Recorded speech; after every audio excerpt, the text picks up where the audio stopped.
Outside, Green. Pass to Sharich. Now here's Curry. Wiggins with it.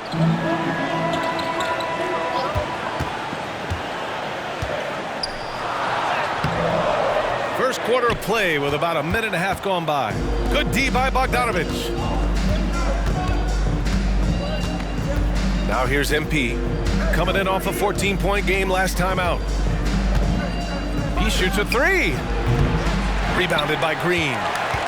With annual releases, there's an understanding that modern sports games aren't going to be reinvented every year, but there's an expectation that even incremental changes are market improvements to justify a full new game. With NBA 2K24, the franchise hasn't held up its end of the bargain. If you've played a 2K game before, then you know exactly what you're in for, and it's still a relatively faithful basketball sim, with a good variety of gameplay modes and special events. However, in the context of the franchise, 2K24 makes few notable improvements, and the consolidation of its major modes contributes to a feeling of going through the motions, especially with the lack of a true story and the overwhelming presence of microtransactions. 2K24 uses the 24 in its title appropriately, highlighting the late Kobe Bryant and emphasizing a chase for the greatest of all time crown. Instead of a single-player story mode, the campaign wraps in again with the always online features in the 2K City. You create your player in My Career and immediately jump into the action as one of the most highly touted prospects to make your debut in years, mirroring the upcoming real-life debut of Victor Wembanyama. Before starting anything, you build your dream 99 overall player, which will generally define your playstyle in your early career.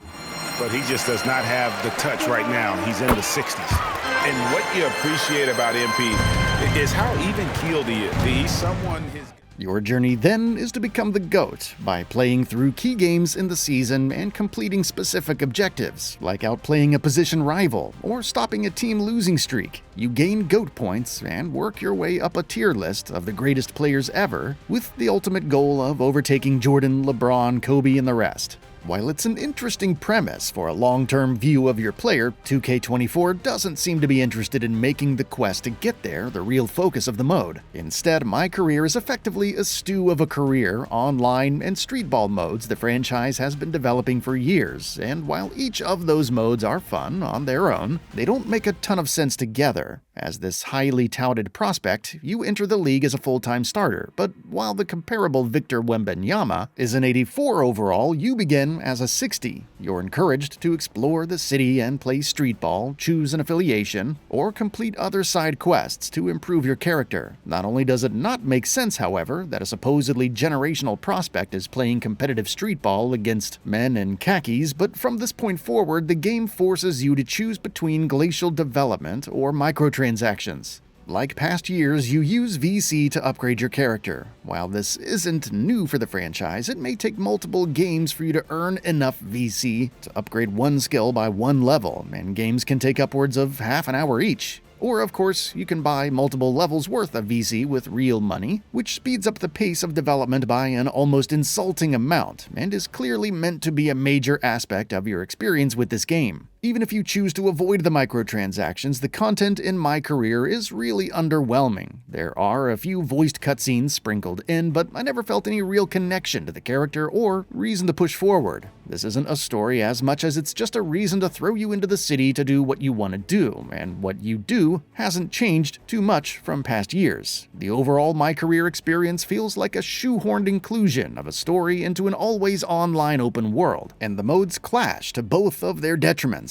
The other key mode, My Team, follows a similar structure to past years. The solo and multiplayer modes are relatively short burst games to help you build your team, and a mode like Clutch Time is still a relatively fun experience. While you grind to earn VC or My Team points, it's still a bit jarring to see a long list of objectives to unlock a single 80-something overall card, but its quick playtime makes it an easy way to jump in and make progress. My Team isn't any more plagued by microtransactions than in past years, which isn't saying much, but the new player market is a nominal step up from the auction house. If you've played My Team before, you'll be in for a very similar experience as in the past, for better or worse. The only other notable gameplay mode is Mamba Moments, an opportunity to play through a collection of key games from Kobe Bryant's career. Similar to the Jordan challenges from 2K23, you get to play moments like Game 7 of the 2010 Finals for his 55-point game against Michael Jordan. Like last year, this is a fun aside from the more substantial modes because you're able to relive some of Kobe's greatest games and control him in his prime. However, with only 7 challenges compared to last year's 15, the mode feels a bit unfinished, especially considering it leaves out moments like Kobe's 81-point game and his 60-point swan song to end his career.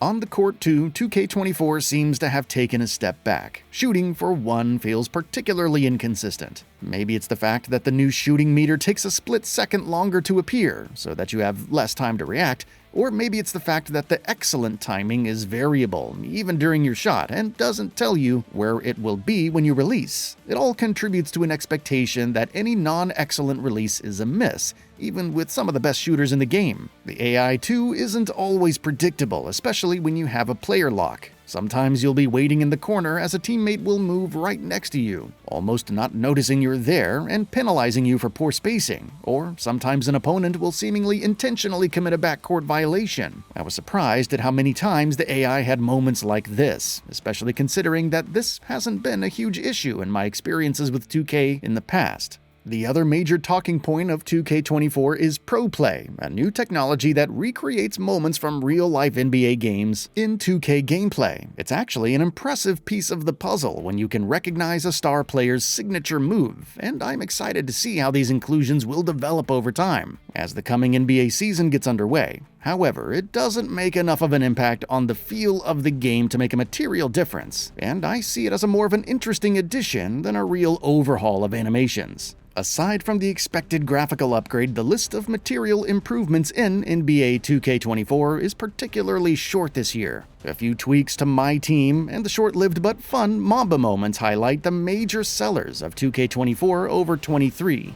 while a bevy of other issues, most notably the oppressive presence of microtransactions, remain or have gotten worse. The 2K series is absolutely still the most robust basketball sim on the market, and if you're just looking for a roster update and some minor tweaks this year, then 2K24 is your game. However, with no real story to tell and no revolutionary mechanic to introduce, 2K24 is just going through the motions, while it waits out a holding pattern that won't seem to end.